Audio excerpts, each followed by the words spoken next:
Sziasztok!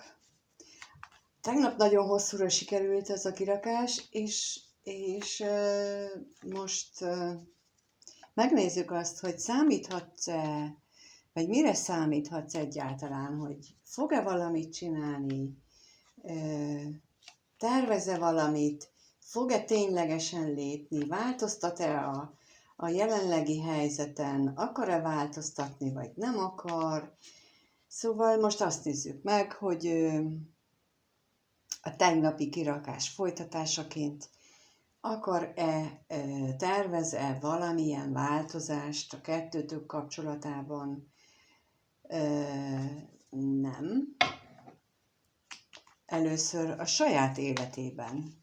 Azt nézzük meg, hogy a saját életében tervez-e valamilyen változást. Mert ugye sok kommentből láttam, hogy hát eléggé érdekes helyzetek vannak, hogy tervez-e valamit változtatni magával, hatnak-e rá mondjuk ezek a jelenlegi energiák, akar-e jelenleg változtatni, úgy általában véve a saját életében. Milyen változásokat szeretne ő a saját életében? Azt nézzük meg, hogy milyen változást szeretne ő a saját életében. Most milyen változást szeretne a saját életében?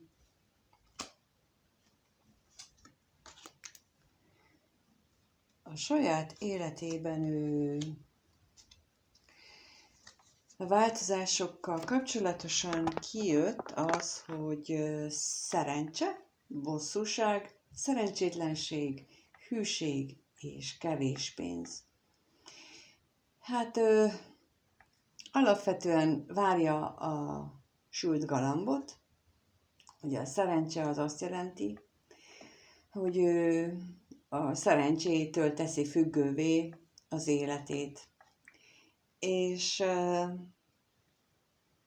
azt is szeretné, hogyha az ő veszekedései, szörnyű dolgai, azok csak úgy hopp, megszűnnének,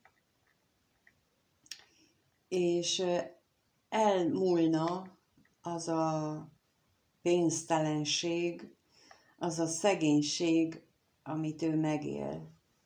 A szegénységhez mindenféleképpen értem, anyagilag is, érzelmileg is, szóval úgy minden szinten szegénynek érzi magát, és szeretné, hogyha ezek így megszűnnének, illetve azt is szeretné, hogyha az ő kitartása emellett a szegénység, szerencsétlenség mellett azért az úgy változna. Tehát, hogyha a változásban gondolkodunk, akkor ő azért szeretné, hogyha ez változna. De lássuk, hogy mit jelent itt a szerencse? Mi lenne számára a szerencse? Milyen változás lenne a szerencse az ő számára? Milyen változás lenne szerencse az ő számára jelenleg?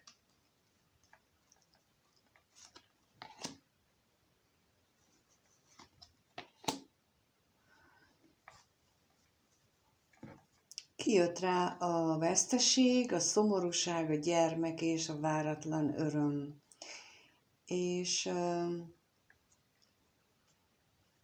ebből nekem az jön, hogy az lenne, úgy azt élné meg szerencsés változásnak, hogyha elmúlnának a egyes esetekben a gyermekek miatti szomorú érzései, például ha aggódik miattuk, vagy esetleg a gyermekek iránti túlzott felelősségérzet az, ami nyomasztja őt, hogy ebben történne változás. Más esetekben, ahol nem gyermekről van szó, akkor arra az lenne számára a változás, vagy abban szeretne változtatni, hogy ne szomorkodjon amiatt, hogy ő egy új irányba indult, egy új irányt kezdett el, vagy fog elkezdeni, hanem emiatt elmúljanak emiatt a szomorúsága. Tehát például, ha ő úgy döntött, hogy másik felet választ, vagy valaki mást, akkor emiatt ő neki ne legyenek gondjai, aggályai, belső problémái, hanem ezen lépjen túl, és örvendjen csak annak, ami éppen jön az életébe. De lássuk, hogy mit jelent itt a szerencsétlenség. Ha már megkérdeztük a szerencsét, a szerencsétlenség mit jelent számára, mi az, amin változtatna, mit jelent a szerencsétlenség, min változtatna.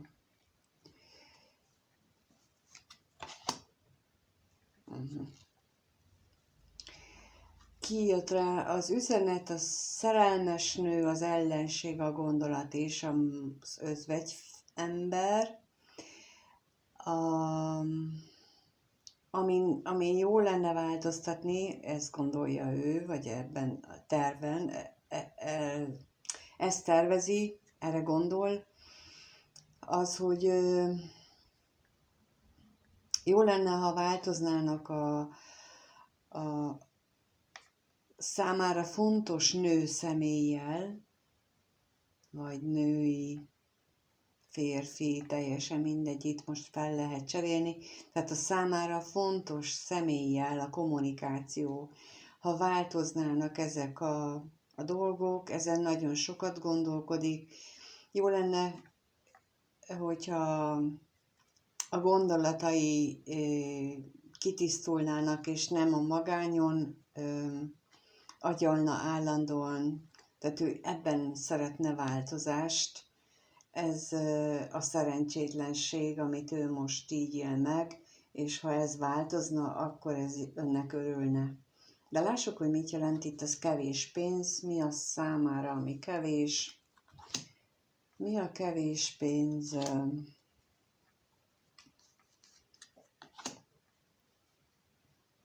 Kijött rá az özvegyasszony, a bíró és az ajándék. Még megkérdezzük, hogy mi itt az ajándék. És erre kijött az örvendezés, tehát ami kevés a számára, az egy idősebb nővel, vagy egy érettebb gondolkodású nővel kapcsolatos döntés, illetve döntés hiánya az, amire ő gondol, hogy ebben változtatni kellene, mert hogy tudja ő, hogyha ő ebben képes lenne dönteni, akkor az sok örömet is hozhatna a számára, és ez ajándékként tudná megélni, de pillanatnyilag ő még nem dönt. Ezen csak gondolkodik, ezt csak tervezi, ezt csak úgy gondolja, hogy jó lenne, ha. De itt ettől több nem látszik pillanatnyilag. Jó. Akkor azt nézzük meg, hogy veled kapcsolatosan tervez-e konkrétan valami lépést feléd, irányodba,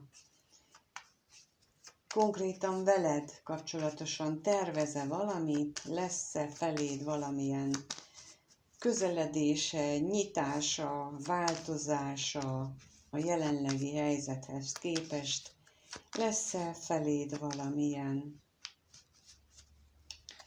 változás, nyitás, tervez-e valamit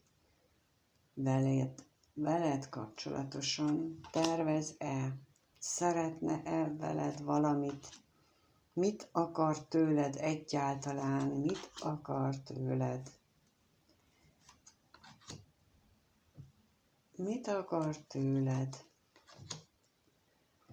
Hát, kijött az örvendezés, az özvegyember, a bosszúság, a pénz és a tolvaj, és ezek nekem azt mondják, hogy tőled, vagy veled kapcsolatosan, hát valamilyen örömteli eseményt szeretne.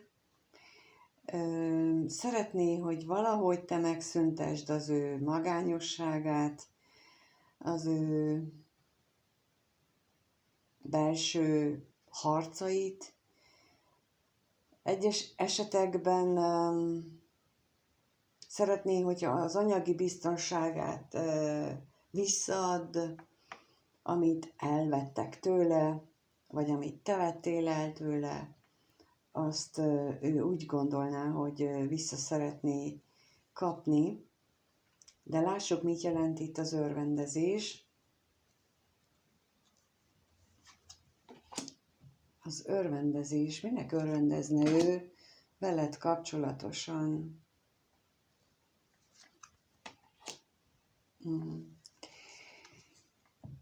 Kijött rá a veszteség, a hűség és a gyermek.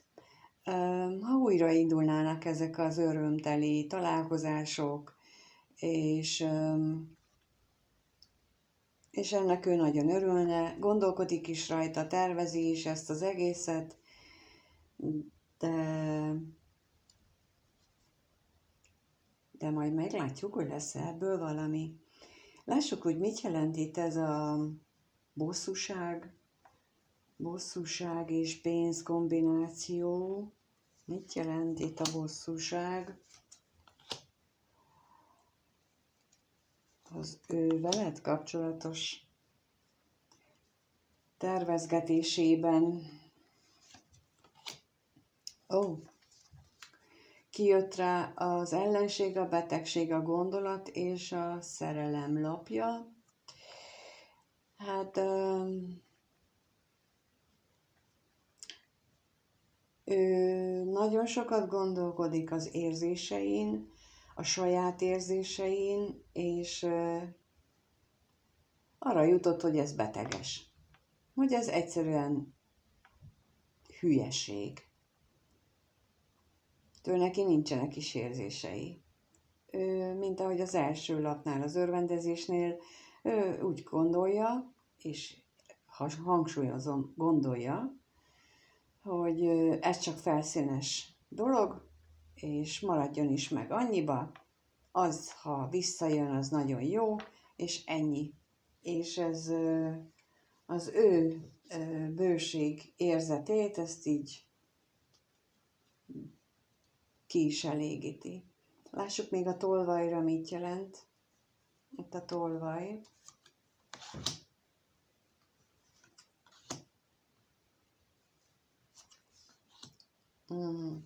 Kijött rá a hamisság, a katonatiszt és a szerelmes nő, ami azt jelenti, hogy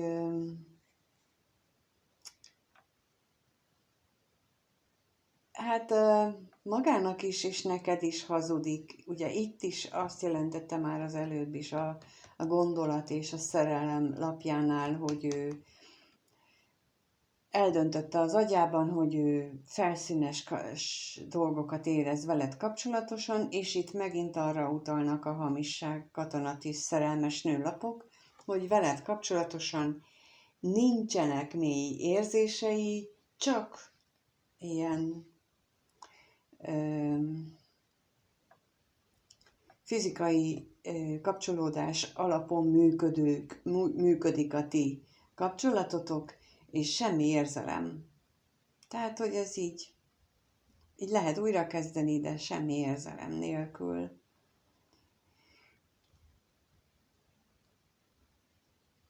Egyes esetekben azt is jelentheti, hogy de ők vannak kevesebben, aki szeretne végre tiszta vizet önteni a pohárba, és szeretné végre, hogy saját maga elfogadja azt a tényt, hogy igenis vannak érzései.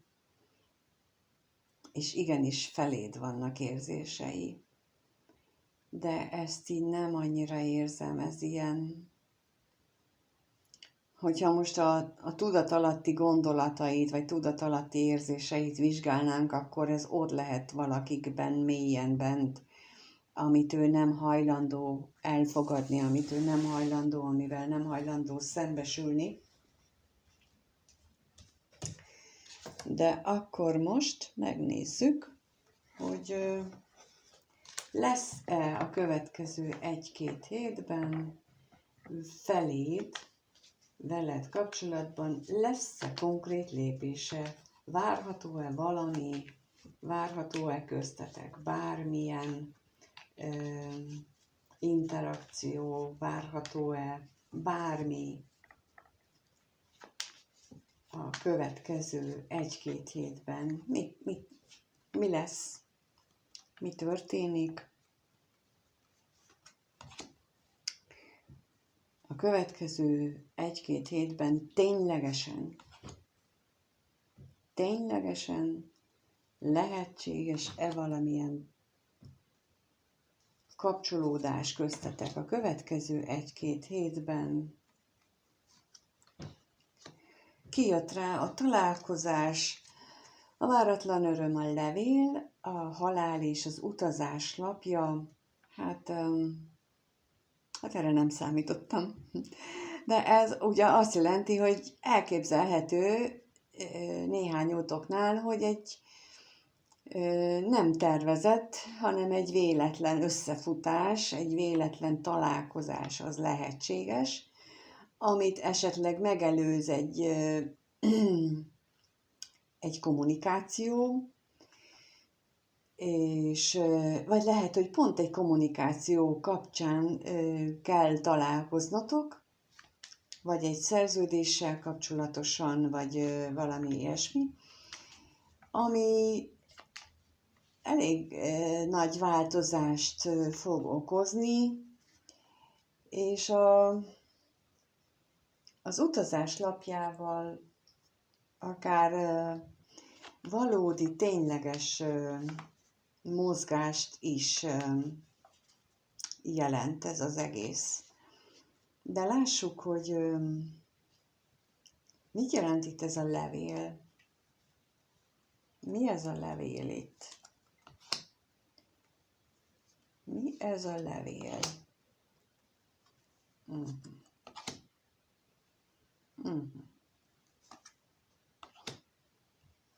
Kijött rá a pénz, a bíró, a szerencsétlenség és a remény lapja, és ebből az jön nekem, amit mondtam, hogy valószínűleg lesz egy kommunikáció valamilyen, és itt most a szerződés jön, mert a pénzzel kapcsolatos, a bíró az megint csak egy ilyen ügyvédet is jelenthet, tehát, hogy egy ügyvédi szerződés egy olyan dologban,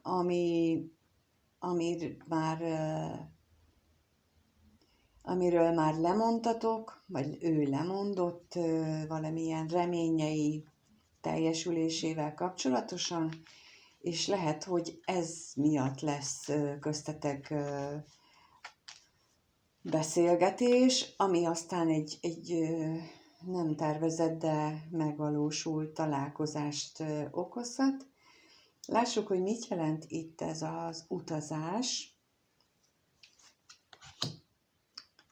Az utazásra kijött a gyermek és a szerencse lapja, ami egy szerencsés új kezdetet jelenthet például, tehát nem csak egy sima találkozást, hanem a halállapjával valamilyen nagy változást indít be, és mint mondtam, fizikailag is történhet, jó eséllyel történik találkozás, ami egy új szerencsés kezdet, egy új szerencsés fordulatot is jelenthet.